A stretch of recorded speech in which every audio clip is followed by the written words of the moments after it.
नमस्कार साथियों, मैं सागर चौधरी आज फिर आपका स्वागत करता हूं राइट एंगल एकेडमी के यूट्यूब चैनल पर। जैसा कि अपन ने लास्ट क्लास के अंदर क्या देखा था, विक्रमादित्य का शासनकाल अपन लास्ट क्लास के अंदर पढ़ा था। उसके बाद में जो बनवीर होता है दासी का पुत्र, वो उदय सिंह की हत्या करने का प्रयास करता है, लेकिन पन्ना दाई की सहायता से उसको कुंभलगढ़ शिफ्ट कर दिया जाता है या कुंभलगढ़ के अंदर शरण दिलवाई जाती है। और उदय सिंह जी अब अपने वापस किसके ऊपर अधिकार करने की कोशिश करेंगे, चित्तौड़गढ़ के ऊपर अधिकार करने की कोशिश करेंगे। तो आज अपन किसके बारे में देखेंगे, महाराणा उदय सिंह के बारे में देखेंगे। ठीक है, तो महाराणा उदय सिंह जी का जो शासनकाल था वो था अपने 1536 से लेके और 1540 ईस्वी तक था। लगभग 5 साल इनका शासनकाल रहा था। फिर अकबर यहाँ पे आक्रमण करता है और ये कहाँ चले जाते हैं, तो गिरवा की पहाड़ियों में चले जाते हैं। तो आज अपन देखते हैं इनके बारे में। सबसे पहले इनके पिता का क्या नाम था, तो इनके पिता का नाम था महाराणा सांगा। ठीक है, महाराणा सांगा जी इनके पिता थे। और इनकी माता कौन थी, तो माता इनकी कर्मावती थी। अपने लास्ट क्लास के अंदर भी देखा था, कर्मावती एक हाड़ी रानी थी जिनका संबंध किससे था, तो बूंदी रियासत से इनका संबंध था। ठीक है, पिता महाराणा सांगा और माता कर्मावती। कौन थी माता, कर्मावती जो एक हाड़ी रानी थी, हाड़ी रानी। ठीक है, अब अपने जो उदय सिंह जी थे, इन्होंने पहले कुंभलगढ़ के अंदर शरण ली थी। फिर कुंभलगढ़ के अंदर ये इनका जीवन वगैरह बीता, ये बड़े हुए वहां पे। फिर जो इनके कुछ सरदार ऐसे थे मेवाड़ के, जो इनकी शकल सूरत वगैरह पहचानते थे, जिन्होंने कभी देख रखा था। स्टार्टिंग के अंदर जनता ने और जो भी अपने सामंत वगैरह थे उन्होंने विश्वास किया नहीं था। सबको ऐसा लगा था कि उदय सिंह जी की क्या मृत्यु हो गई है, बनवीर ने उनको मार दिया है। लेकिन जब बाकी सामंत ने जिन्होंने उनको देख रखा था, उन्होंने जब बताया कि उदय सिंह जी जो है उनकी मृत्यु नहीं हुई है और ये जो है बालक, ये कौन है, ये बालक उदय सिंह जी है, तो लोगों ने उनको प्रति क्या हुआ, विश्वास जागृत हुआ। और सारे जो भी सरदार वगैरह थे वो चित्तौड़ से कहाँ रहने लग गए थे, अपने कुंभलगढ़ की तरफ शिफ्ट हो गए। वो कुंभलगढ़ चले गए और किसका समर्थन किया उन्होंने, तो उदय सिंह जी का समर्थन किया। और फिर उसके बाद में उदय सिंह जी जब बड़े हुए, मैच्योर हुए, तो उनको लगा अब अपने किसके ऊपर अधिकार करना चाहिए, तो अपने को अपना शासन वापस प्राप्त करना चाहिए, चित्तौड़ के ऊपर अधिकार करना चाहिए अपने को। तो किधर कूच करेंगे, अब चित्तौड़ की तरफ कूच करते हैं। और एक स्थान होता है मावली। कौन सा स्थान होता है, मावली। मावली, ये जो मावली नामक स्थान है, 1540 ईस्वी के अंदर अपने उदय सिंह जी यहाँ पे आक्रमण करते हैं। और इसके अंदर क्या होता है, सबसे पहले यहाँ पे आक्रमण करते हैं और मावली का युद्ध होता है। किस किस के बीच में होता है, तो अपने बनवीर और उदय सिंह जी के बीच में मावली का युद्ध होता है। बनवीर और उदय सिंह जी,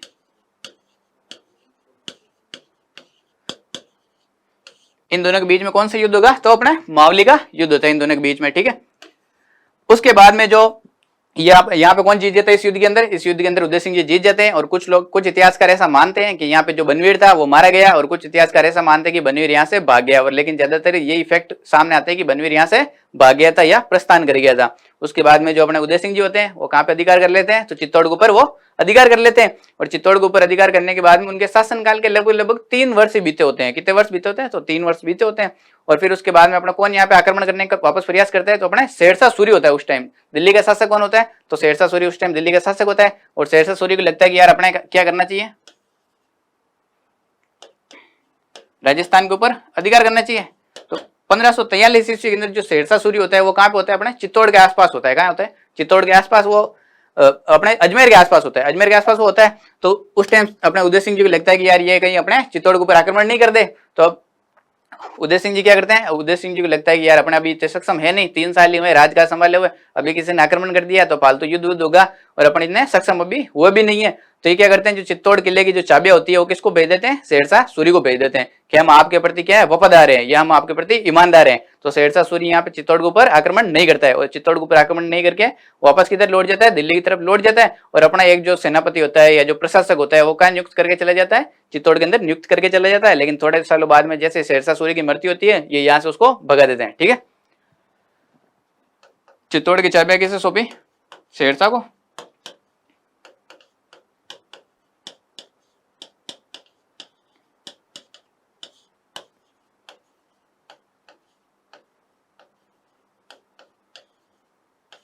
शेरशाह को सौंप दी।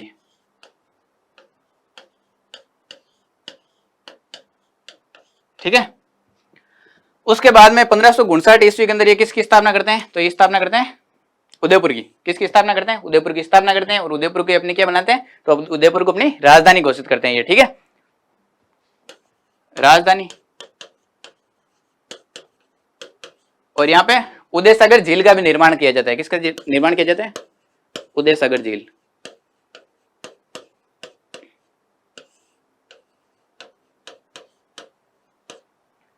ये यहाँ पे पिछले स्लाइड में इनका जो शासनकाल है ना, ये 1540 गलत दे रखा है, 1572 तक लगभग रहा था इन्होंने, फिर गिरवा की पहाड़ियों के अंदर चले गए थे, ठीक है, 1572 तक मान लेना, ये 40 यहाँ पे गलत दिया हुआ है। उदयसागर झील का निर्माण करवाया 1559 ईस्वी के अंदर, उदयपुर की स्थापना करी और उदयपुर को क्या बनाया, अपनी राजधानी बनाया। उदयपुर क्या अपने झीलों की नगरी भी कहा जाता है, यहाँ बहुत सारे पर्यटक वगैरह भी आते हैं और यहाँ पे बहुत सारे लोगों की शादी वादी होती है, ठीक है। कहाँ पे होती है, उदयपुर में। अब नेक्स्ट देखते हैं अपन उदय सिंह जी के बाद में, अब क्या होता है यहाँ पे अकबर की नजर पड़ जाती है। अब शासक कौन बन गया, शेरशाह सूरी के बाद में हुमायूं आक्रमण करता है, लेकिन हुमायूं कभी जीत नहीं पाता है। उसके बाद में जो अकबर होता है वो यहाँ पे किसके ऊपर अधिकार कर लेता है, दिल्ली के ऊपर अधिकार कर लेता है। फिर अकबर को लगता है कि अपने किधर जाना चाहिए, अब मेवाड़ की तरफ जाना चाहिए, राजस्थान के ऊपर अधिकार करना चाहिए। एक दिन अकबर अपने क्या करता है, दरबार के अंदर बैठा रहता है और उदय सिंह जी का जो पुत्र था या जो युवराज था वो अपने किधर चला गया था, अपने दिल्ली की तरफ चला गया था। कहाँ चला गया था, दिल्ली की तरफ। वो यहाँ से उदय सिंह जी से खफा हो गया था थोड़ा सा, और अपने पिताजी, उसको शासन काल के अंदर कोई इंटरेस्ट नहीं था, उसको लगता था यार अपन फालतू राजा बनने की अपने कोई जरूरत नहीं, अपन चलेंगे किधर, दिल्ली की तरफ चलेंगे और बादशाह अकबर की सेवा करेंगे। तो एक दिन दरबार के अंदर सारे बैठे रहते हैं, अकबर ऐसे ही बैठा बैठा मजाक के अंदर कहता है कि यार शक्ति सिंह जी, आपको ऐसा नहीं लगता है कि अपन पूरा भारत ही जीत चुके हैं, लगभग अपन राजस्थान भी पूरा ही जीत चुके हैं, लेकिन अपन ने अभी तक उदय सिंह जी को नहीं हराया, अपन ने अभी तक किसको नहीं हराया, उदय सिंह जी को नहीं हराया, अपन ने अभी तक मेवाड़ के ऊपर अधिकार नहीं किया। तो शक्ति सिंह को लगता है कि यार ये आदमी अब क्या करेगा, अपने मेवाड़ के ऊपर आक्रमण करेगा। तो शक्ति सिंह जी ये सूचना किसको देते हैं, उदय सिंह जी को ये सूचना पहुंचाते हैं कि अकबर जो है कभी भी क्या कर सकता है, मेवाड़ के ऊपर आक्रमण कर सकता है। तो अब उदय सिंह जी एक मीटिंग बुलाते हैं, क्या बुलाते हैं, एक मीटिंग बुलाते हैं या एक मंत्रणा बुलाते हैं। सभी जो मंत्री वगैरह होते हैं, सामंत होते हैं, सेनापति होते हैं, उनको सबको इकट्ठा करते हैं और इकट्ठा करके और ये बात उनके सामने रखते हैं कि अकबर क्या कर सकते हैं, अपने मेवाड़ के ऊपर आक्रमण कर सकता है। तो सभी लोगों के द्वारा समझाइश की जाती है और ये डिसाइड किया जाता है कि उदय सिंह जी को क्या कहाँ भेज दिया जाएगा, गिरवा की पहाड़ियों में भेज दिया जाएगा। वहां पे उदय सिंह जी और उनके परिवार समेत तो सुरक्षित रहेंगे, और जो अपने चित्तौड़ का जो किला है उसके जो सुरक्षा का जिम्मा है या सुरक्षा का जो उत्तरदायित्व है वो किसे दिया जाएगा, तो दिया जाएगा जयमल और पत्ता को। किसे दिया जाएगा, जयमल और पत्ता को। जयमल मेड़तिया और पत्ता सिसोदिया, किसे दिए गए ये जिम्मा, जयमल और पत्ता को। और उदय सिंह जी अपने कहां चले गए, गिरवा की पहाड़ियों में चले गए। चित्तौड़ के ऊपर जो तीसरा शाखा है, अकबर कब आक्रमण करता है, 1567 ईस्वी के अंदर आक्रमण करता है। और यहाँ पे क्या होता है, चित्तौड़ का तीसरा शाखा होता है। पहला शाखा कब हुआ था, तो 1303 ईस्वी के अंदर पहला शाखा हुआ था। दूसरा कब हुआ था, तो अपने 1535 ईस्वी के अंदर दूसरा हुआ था, लास्ट क्लास के अंदर देखा था। और यहाँ पे जो तीसरा शाखा है चित्तौड़ का, या अंतिम जो शाखा है वो कब होता है, 1567 ईस्वी के अंदर होता है। अकबर यहाँ पे आक्रमण करेगा। यहाँ पे जो अपने चित्तौड़ के जो वीर योद्धा रहेंगे या जो वीरांगनाएं रहेगी उनके द्वारा क्या किया जाएगा, जोहर किया जाएगा और केसरिया किया जाएगा, शाखा किया जाएगा, ठीक है।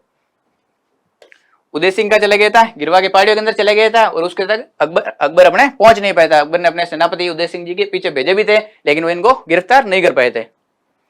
अब यहाँ पे जोर कौन करता है, तो जोर करती है फूल कंवर। ये किसकी पत्नी होती है, पत्ता की। ये पत्ता है ना, पत्नी। फूल कंवर किसकी पत्नी है, तो पत्ता की पत्नी होती है। अब यहाँ पे अपने जो जयमल जी होते हैं, इनके बारे में बड़ी इंटरेस्टिंग कहानी है जयमल जी के बारे में। जयमल जी कहाँ के शासक होते हैं, तो जयमल जी अपने शासक होते हैं मेड़ता के। कहाँ के शासक होते हैं, मेड़ता। नागौर के अंदर एक मेड़ता पड़ता है अपने, एक मेड़ता नामक जगह। ज्योग्राफिकल अगर हिसाब से देखोगे तो मेड़ता अपने राजस्थान का सेंटर भी है, ठीक है। तो जयमल जी वहां के शासक होते हैं। एक बार की बात है, जब मेवाड़ अपने मारवाड़ का जो शासक है या जो जोधपुर का शासक है कौन, मालदेव। उस टाइम मालदेव क्या होता है, जोधपुर का शासक होता है, जब जयमल जी मेड़ता के राजा होते हैं। तो एक बार मालदेव के ऐसे उल्टी पुल्टी जचती रहती थी, मालदेव के आज वहां पे आक्रमण करेंगे, आज वहां पे आक्रमण करेंगे। तो मालदेव अपने पूरे जीवन युद्ध करता रहा था। और ऐसे अगर डायरेक्टली देखें तो मालदेव अपने जीवन के अंदर कोई भी युद्ध हारा नहीं था, सारे के सारे उसने क्या करे थे, युद्ध जीते थे। लेकिन एक यही ऐसा युद्ध है जिसके अंदर मालदेव को कड़ी चुनौती मिली थी। यहाँ पे ऐसा भी माना जाता है कि मालदेव इस युद्ध के अंदर हार गया था या हार का सामना करना पड़ा था उसे। कैसे, तो देखते हैं अपन आगे। अब क्या होता है, जयमल जी को लगता है कि यार कौन आक्रमण करने वाला है, मालदेव आक्रमण करने वाला है। तो जयमल जी का एक सिद्धांत था कि जब भी वो भगवान की पूजा करेंगे, वो किसकी पूजा करते थे, तो भगवान कृष्ण की पूजा करते थे, भगवान श्री कृष्ण की वो पूजा किया करते थे। और अपने जयमल जी की जो बहन थी ना, वही कौन थी, मीराबाई थी। और अपने जो महाराणा सांगा थे उनका पुत्र था भोजराज, जिसकी शादी किससे करी थी, मीराबाई से करी थी, अपने देख लिया था। अब यहाँ पे होता है जयमल जी क्या करते, जयमल जी का सिद्धांत था जब तक मैं पूजा कर रहा हूँ तब तक मुझे कोई भी सैनिक, कोई भी सेनापति डिस्टर्ब नहीं करेगा, मुझे कोई छेड़ेगा नहीं, ठीक है।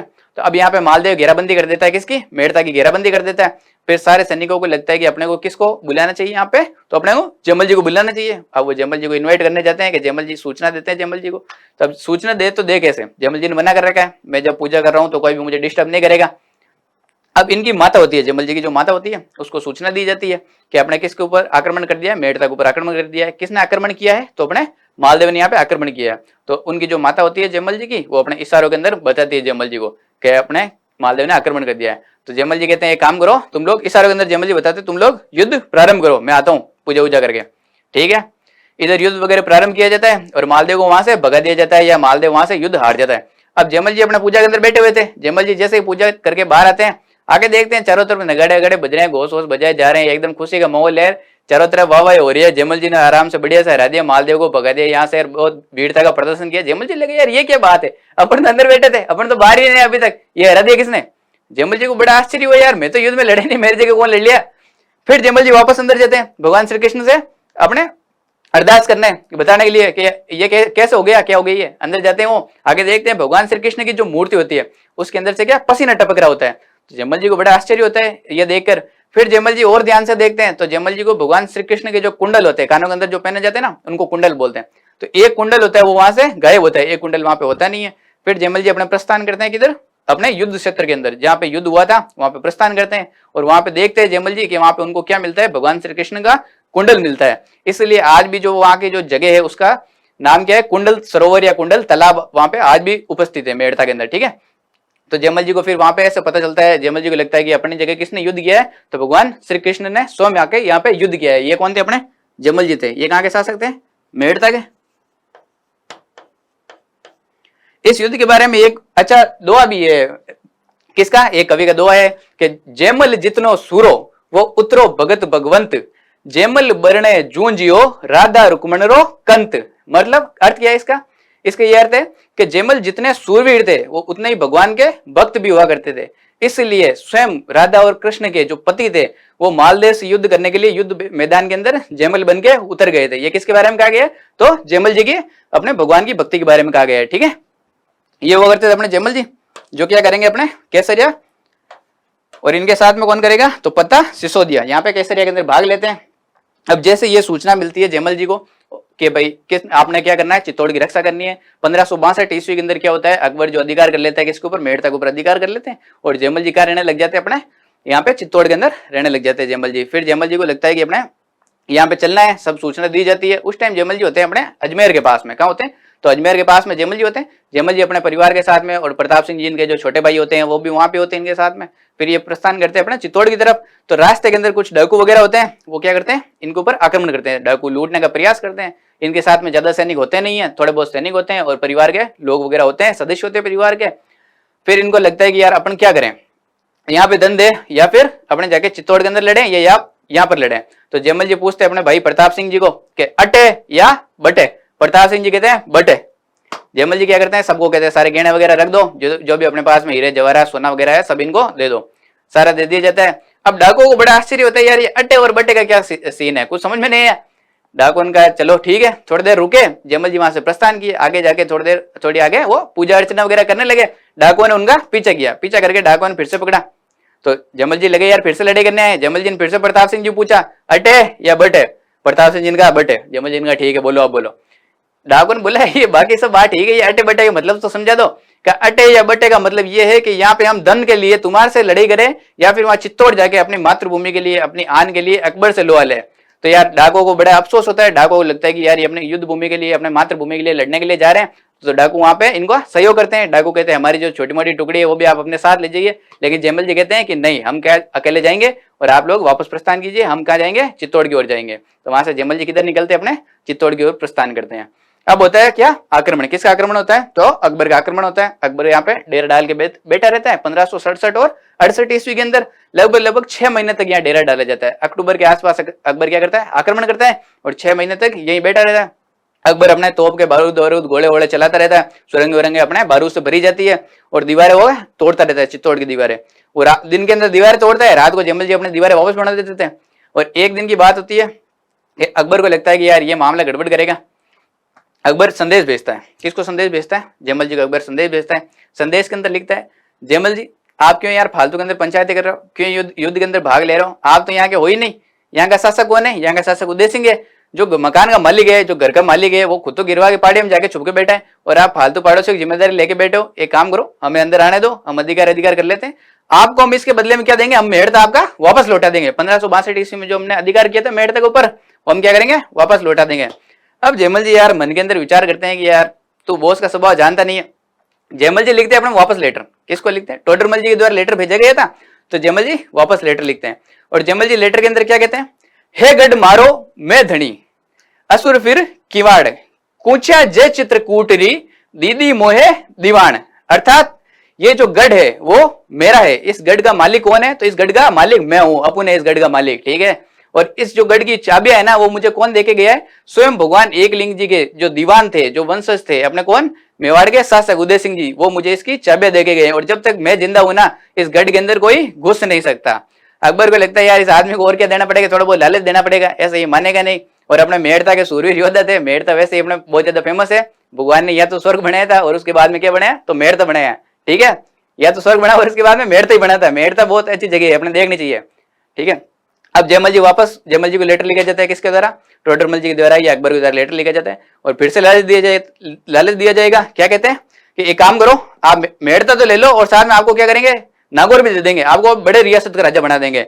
जयमल जी कहते हैं यार तू समझेगा नहीं ऐसे तो। जयमल जी वापस लेटर लिखते हैं। वापस लेटर लिख के जयमल जी फिर से क्या कहते हैं, जयमल जी कहते हैं भूख न मेटे मेड़ तो ना मेटे नागौर, रजवड़ भूख अनोखड़ी, मरिया मेटे चित्तौड़।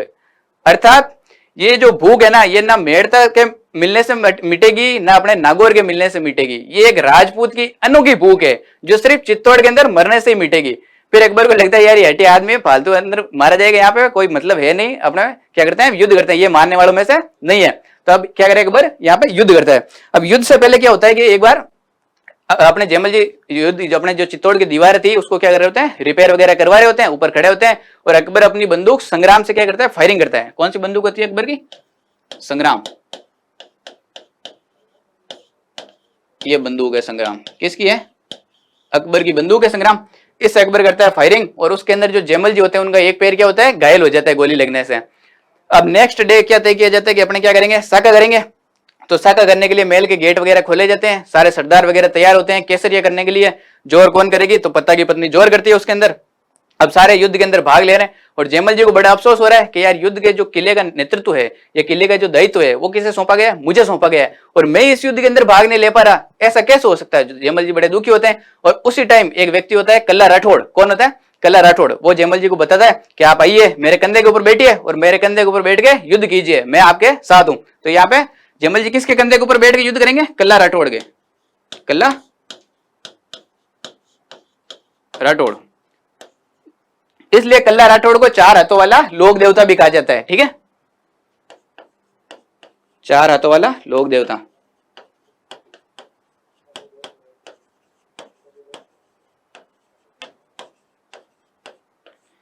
ये देखो यहाँ फोटो दे रखी है, ये जयमल जी अपने, ये कल्ला राठौड़ है। अब यहाँ पे जो कल्ला राठौड़ के कंधे के ऊपर बैठते हैं जयमल जी, और बहुत ही भीषण यहाँ पे युद्ध होता है। जो अपने मेवाड़ के 4000 सैनिक थे वो अकबर के कितने सैनिकों को काट देते हैं, गाजर मूली की तरह, 48,000 सैनिकों को। तो अकबर लगता है यार यहाँ पे अपन आए, युद्ध भी अपन जीत लिए लेकिन अपने को कुछ हासिल नहीं हुआ, फालतू 4000 के सामने 48,000 सैनिक मरवा दिए। अकबर इससे बहुत ज्यादा दुखी होता है। जो वीरांगना होती है वो भी जोर कर लेती है। फिर अकबर को लगता है कि अब महल के अंदर बचा कौन, चित्तौड़ के किले की दीवारें भी तोड़ दी, पूरा राज्य अपन नष्ट कर दिया, अंदर भी घुसे, 48,000 सैनिक भी मारे गए। तो अकबर को एक आदेश देता है, क्या आदेश देता है कि जो भी निर्दोष नागरिक हैं, जो भी अपने मजदूर है, किसान है, उनको सबको क्या किया जाए, काट दिया जाए। तो 30,000 लोगों को यहाँ पे कत्लेआम किया जाता है। किसके द्वारा ये कत्लेआम किया जाता है, तो अकबर के द्वारा किया जाता है। याद करो ऐसा ही कत्लेआम 30,000 लोगों का किसने किया था, तो अलाउद्दीन खिलजी ने किया था। और उसके बाद में 30,000 लोगों को वापस कत्लेआम किसने किया, तो अकबर ने किया था, ठीक है।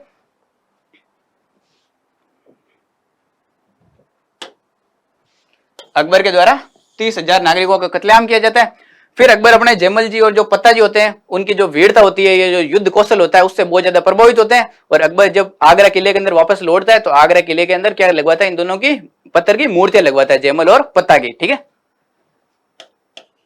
जयमल और पत्ता की मूर्ति आगरा किले के अंदर लगाई जाती है। ये जानकारी हमें किससे मिलती है, तो एक इतिहासकार होता है बर्नियर। कौन होता है, बर्नियर। उसकी एक पुस्तक है travel in the Mughal empire. इस पुस्तक से हमें जानकारी मिलती है कि अकबर इनकी वीरता से प्रसन्न होकर इनकी मूर्तियां क्या लगवाता है, तो आगरा किले के अंदर लगवाता है। बाद में औरंगजेब क्या करता है, उसको लगता है कि यार ये काफी लोग मूर्तियां क्या कर रही है, तो उन्हें तोड़ देता है वहां पे। ठीक है, ये जानकारी कैसे मिलती है, बर्नियर की travel in the Mughal empire, इससे ये जानकारी मिलती है। अब थोड़े दिनों बाद में युद्ध वगैरह समाप्त हो जाता है, अकबर यहाँ पे अधिकार कर लेते हैं और अपने उदय सिंह जी गिरवा की पहाड़ियों के अंदर चले गए थे। अब गोगुंदा नामक स्थान पर होली के दिन 1572 ईस्वी के अंदर उदय सिंह जी की मृत्यु हो जाती है और उसी दिन होली के दिन अपने क्या बनेंगे, महाराणा प्रताप जी को शासक बनाया जाएगा। लोकतंत्र की स्थापना की जाएगी, जनता के द्वारा मिलकर महाराणा प्रताप जी को शासक बनाया जाएगा। ठीक है, 1572 ईस्वी में गोगुंदा के अंदर उदय सिंह जी की क्या हो गई, मृत्यु हो गई। कौन से दिन, होली के दिन। ठीक है, ये अपन ने किसके बारे में देखा, आज अपन ने उदय सिंह जी के बारे में देखा, चित्तौड़ का तीसरा शाखा देखा 1567 के अंदर, जयमल जी की वीरता देखी, पिताजी की वीरता देखी, कल्ला राठौड़ जो 4 हाथों वाले लोक देवता है उसके बारे में जानकारी प्राप्त करी, उदय सिंह जी की मृत्यु कैसे हुई, 1572 के अंदर मृत्यु हुई। और जो नेक्स्ट शासक पढ़ेंगे अपन कौन, वीर महाराणा प्रताप के बारे में पढ़ेंगे नेक्स्ट क्लास के अंदर। तो आप हमारे साथ में जुड़े रहिए, लाइक कीजिए, शेयर कीजिए और ज्यादा से ज्यादा सब्सक्राइब कीजिए। Okay, thank you so much.